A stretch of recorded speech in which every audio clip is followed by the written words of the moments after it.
Oi, pessoal, tudo bem? Então, vamos para mais uma aula de ACPE e hoje eu vou falar da avaliação abdominal, tá? Então, só para lembrar, né, isso aqui vocês já tiveram, vou fechar aqui para ficar melhor. Todas as partes do trato gastrointestinal, sistema digestório. Examinando o abdômen, pessoal. Então, o abdômen ele é limitado pela parte superior e a parte inferior. A parte superior vai do processo tifoide e sétima e décimas costelas, tá? Que a gente chama de rebordo costal. Então, aqui, ó, tá mostrando para vocês essa parte superior do abdômen. E a parte inferior vai na crista ilíaca, né? Espinha ilíaca anteroposterior, ligamento inguinal e pubis, que é essa outra parte que está mostrando aqui para vocês. Então, a gente considera esse abdômen superior e esse abdômen inferior. Gente, o abdômen, ele pode ser dividido de formas diferentes, tá? Nós temos dois métodos. Então, a gente faz a divisão do abdômen, normalmente para localizar os órgãos e os pontos de referência, para que a gente entenda exatamente onde é a dor do paciente, onde tem presença de alguma massa, e também para entender, por exemplo, onde está uma cicatriz, uma ferida operatória, tá? Então, tem dois métodos dessa divisão do abdômen, tá? Então, a gente tem divisão em quadrantes, que são 4, e também podemos dividir o abdômen em regiões, como vocês estão vendo aqui nessa figura, tá? Então, eu divido em 4 quadrantes ou em 9 regiões. E aí, claro que essa linha é imaginária, que nós vamos fazer sempre deixando cicatriz umbilical no centro, tá? Eu vou mostrar para vocês como que essa divisão é realizada. E quando eu divido em quadrantes, eu faço 2 linhas imaginárias com a cicatriz umbilical no centro, e quando eu faço em regiões, são 2 linhas horizontais e 2 linhas verticais, dividindo aí os 9 locais abdominais que eu vou explicar para vocês. Então, divisão em quadrantes, ela é mais simples, é bastante utilizada durante o exame físico, tá? E aí divide em quadrante inferior direito, certo? Então, vocês já vão dando uma olhadinha aqui, ó. A gente sempre começa, pessoal, pelo quadrante inferior direito, vocês vão ver isso. Por quê? Porque a gente vai seguir uma sequência da movimentação intestinal, do intestino grosso, certo? Então, a gente segue essa sequência aqui, ó. Quadrante inferior direito, superior esquerdo, tá? Como se a gente estivesse fazendo o caminho do intestino. Então, no quadrante inferior direito, a gente tem o seco, o apêndice e a parte do colo ascendente, ó, seria essa aqui que eu acabei de desenhar, tá? Aí, subindo, a gente tem o quadrante superior direito, que tem o lobo direito do fígado, vesícula biliar, piloro, duodeno, cabeça do pâncreas, parte do colo ascendente e transverso, certo? Aí, continuando no caminho do intestino, quadrante superior esquerdo. Vai ter o lobo esquerdo do fígado, o estômago, corpo do pâncreas, partes do colo transverso e descendente, aqui. E aí, por último, o quadrante inferior esquerdo, que tem o colo descendente e o sigmoide, tá? Então, por isso que a gente sempre faz nessa sequência, ok? Quando eu divido em regiões, aí eu tenho 9 regiões distintas, tá, gente? Inclusive, essa figura aqui, ó, é do livro da Alba Lúcia, e vocês podem consultar no livro de PDF que eu deixei lá dentro da aula de cardio, ok? Então, ó, as regiões são hipocôndrio direito, e aí eu tenho o hipocôndrio esquerdo, tá? E no centro, epigastro, ok? Aí eu tenho os flancos direito e esquerdo, tenho a região inguinal direita e esquerda, tá? Lembrando que essa região inguinal também pode ser chamada de fossa ilíaca. Ambos os nomes estão corretos, tá? E aí eu tenho a região central, posso chamar de mesogastro ou região umbilical. E a região inferior eu posso chamar de hipogastro ou região suprapúbica, tá? É bem mais comum, pessoal, vocês verem essa nomenclatura do livro, tá? Eu coloquei aqui para vocês verem por quê. Tem diferença entre as literaturas, mas é mais comum vocês verem a divisão em epigastro, hipocôndrio direito e esquerdo, flanco direito e esquerdo, região inguinal direita e esquerda, a região umbilical e região suprapúbica, certo? Então aqui, ó, coloquei para vocês em cada região o que você vai encontrar. Isso é importante o enfermeiro saber, porque se o paciente tem uma dor naquele quadrante ou naquela região, você tem uma noção mais ou menos do que tem naquele local, né? Então, ó, no hipocôndrio direito, a gente tem parte do fígado e a flexura hepática do cólon. Na região epigástrica, a gente tem a cárdia, o estômago, o piloro, uma parte do fígado, o colo transverso e o pâncreas, né? No hipocôndrio esquerdo tem o baço, tem a flexura esplênica do cólon. No flanco direito tem a parte do apêndice, o seco e o cólon ascendente. Na região umbilical, a gente tem o intestino delgado e o íleo.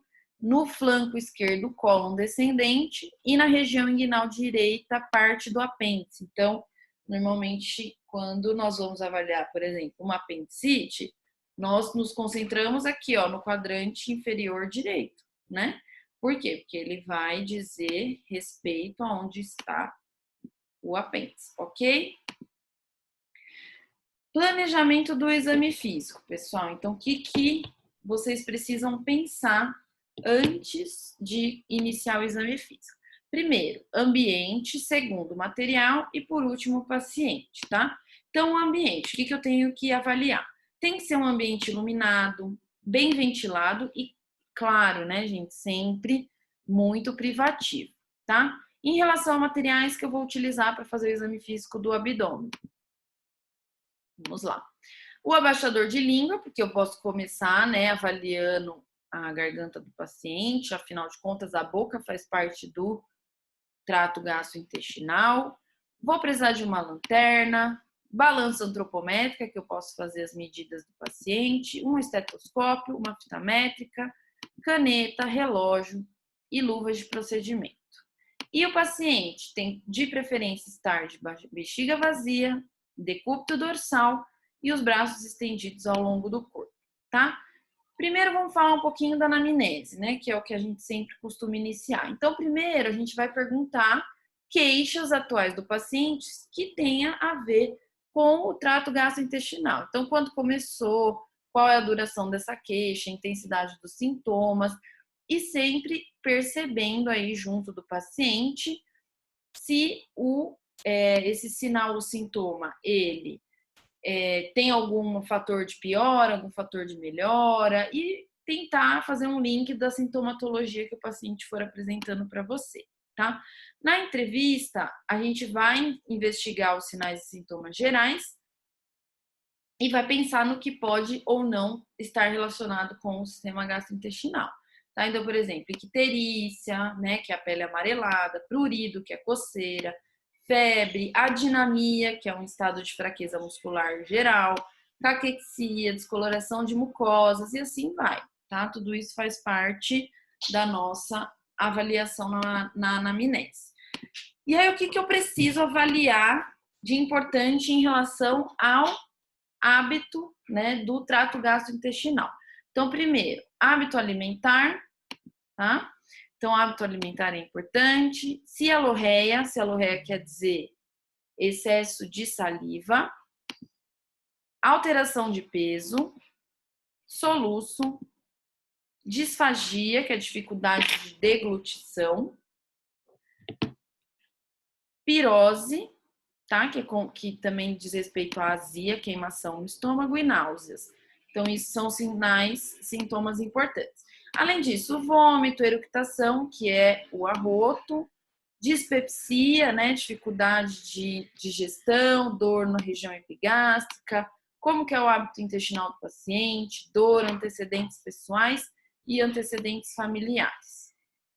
E aí, gente, então eu tenho que fazer as técnicas né, técnicas propedêuticas para examinar o abdômen do paciente. Então, a sequência do exame do abdômen, ela é diferente das outras sequências que vocês viram até agora, tá, pessoal? Então, até agora, normalmente vocês viam que tinham que fazer a inspeção, percussão, palpação e ausculta. No abdômen muda essa sequência, porque a percussão e a palpação, elas podem estimular o peristaltismo e modificar a ausculta, ok? Então, por isso que a gente faz primeiro a inspeção, depois a gente vai para a ausculta e, por último, faz percussão e palpação, para que não tenha essa influência, tá? Então, na inspeção, o que eu tenho que avaliar? Primeiramente, pessoal, observar a superfície da pele. Então, eu vou observar a forma do abdômen, se tem presença de massa, herniações, visceromegalias, né? Ou seja, se tem algum órgão que está aumentado, que eu consigo palpar, né? Depois eu vou ver na palpação, mas só de olhar o que eu consigo visualizar. O contorno do abdômen, se é plano, se é arredondado, se é protuberante, se é um abdômen escavado. Eu vou mostrar algumas fotos aqui para vocês, certo? Simetria de todas as regiões, características da pele, ocorrência de movimentos visíveis na parede, tá? Isso também é possível. E verificar a circunferência abdominal do paciente, principalmente se ele tiver histórico de distensão abdominal, ascite ou em gestantes. Por quê? Para você continuar fazendo uma avaliação todos os dias para ver se há modificações, aumento ou diminuições do abdômen, ok? O que mais que eu vou fazer de avaliação na inspeção? Vou olhar a cicatriz umbilical, tá? Quais são as suas características, se tem algum tipo de inflamação, hérnias, etc. Vou observar a pele do abdômen, se está íntegra, se tem cicatrizes, manchas, se você consegue visualizar algum trajeto venoso, se tem estrias e qual que é a característica dessa estria, né? Lembrando que a estria antiga ela tem uma característica clara e as recentes têm uma características mais rosa ou azuladas. Vou avaliar os movimentos abdominais, caso seja possível, né, de visualizar ondas peristálticas ou pulsações que sejam visíveis também. Então, aqui vou mostrar algumas fotinhos para ficar mais claro como que é realizado a inspeção de diferentes tipos de abdômen. Então, aqui, ó, nós temos um abdômen com uma distensão de cólon, tá? Nós chamamos isso de abaulamento, ok? Cólon transverso, ó, por exemplo, aqui eu consigo ver, tá vendo? O contorno certinho do cólon, tá? Então, não é pra gente ver normalmente o contorno do cólon, né? A mesma coisa aqui, ó, tá? Então, isso é uma distensão de cólon e mostrando um abaulamento. Aqui eu tenho uma pessoa bem emagrecida que me apresenta um abdômen escavado, tá? Só para vocês terem uma noção de como que é a inspeção de cada um. Hérnia umbilical, um abdômen globoso, ó, tá? Aqui, ó, dá para ver uma circulação venosa colateral, tá? Que aí tem que ser provavelmente alguma hipertensão dos vasos do fígado, tem que ser investigado. Mas o abdômen globoso é que tem essa característica, tá? O abdômen do obeso, uma distensão abdominal, né? Então, a diferença entre o abdômen do obeso, globoso e o de distensão, você vai ter certeza depois durante a palpação, né? Porque você palpar esse abdômen aqui, ele é rígido, esse é flácido, certo? Então, são palpações diferentes, tá?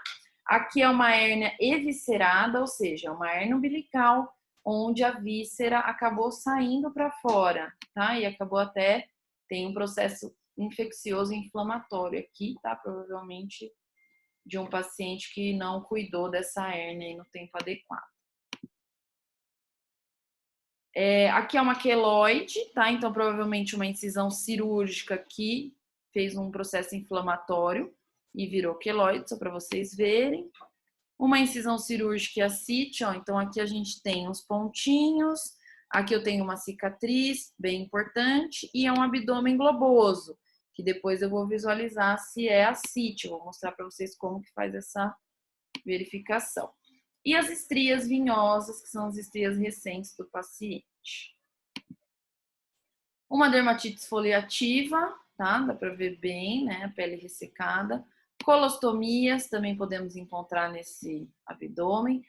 E aqui, ó, uma circulação colateral bem importante. Provavelmente o paciente tem uma hipertensão da veia porta, do fígado, o que acaba levando muito fluxo para a circulação venosa adjacente, tá? E aí ela fica toda visível no abdômen do paciente, certo, pessoal? Então, eu vou fazer um próximo vídeo, tá? Para que não fique tão comprido e finalizar o exame físico do abdômen no próximo vídeo. Obrigada a todos.